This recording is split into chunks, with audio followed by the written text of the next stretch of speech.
Voici l'histoire de Gokom, moquerie qui signifie grand-mère, et de sa petite fille espiègle Beula. Beula est une petite fille bien curieuse. Chaque jour, elle s'éloignait du camp à la recherche d'aventures.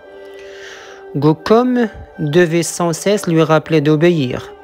Un jour, Gokom demanda à Beula d'aller chercher de l'eau au lac pour qu'elle puisse préparer de la soupe.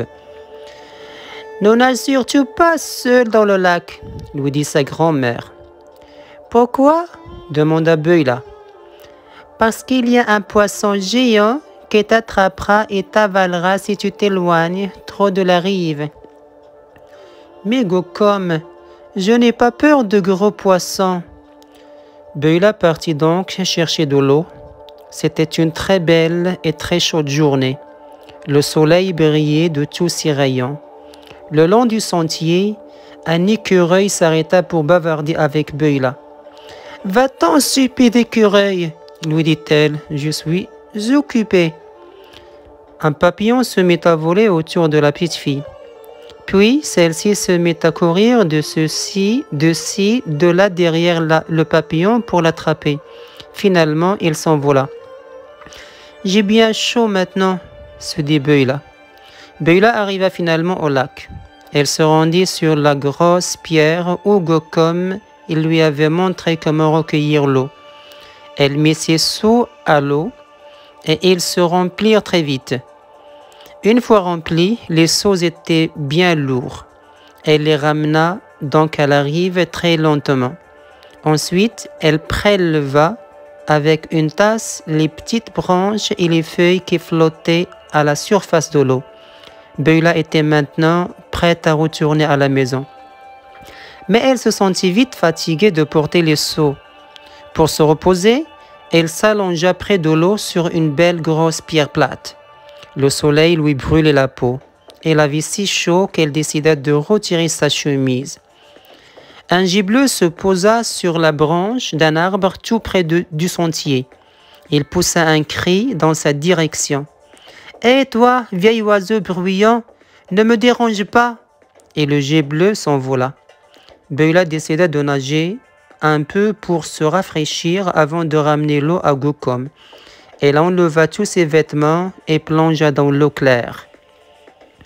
L'eau était bonne et fraîche, et Beula était une habile nageuse. Elle décida donc de nager aussi loin qu'il le pouvait.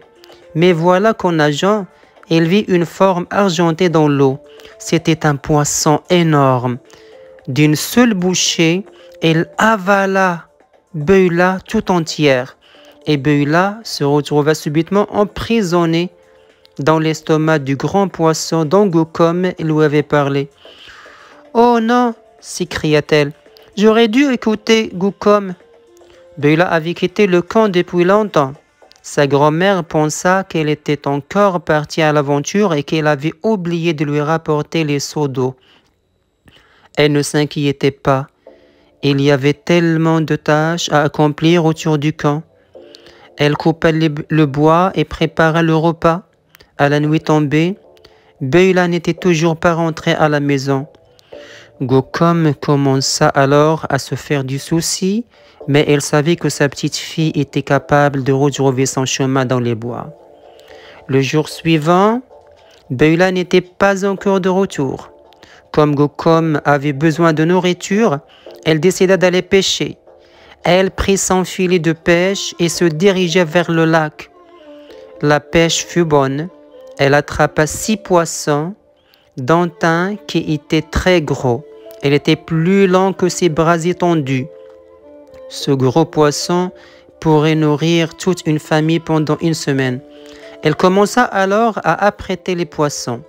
Après avoir tranché le ventre du gros poisson à l'aide d'un couteau, elle vit Beula en sortir bien vivante. Tout d'abord, Gokom ne comprit pas ce qui se passait, mais bien vite, il s'aperçut qu'il s'agissait bien de Beula. Elle était recouverte des pieds à la tête d'une vase collante qui venait de l'intérieur du poisson.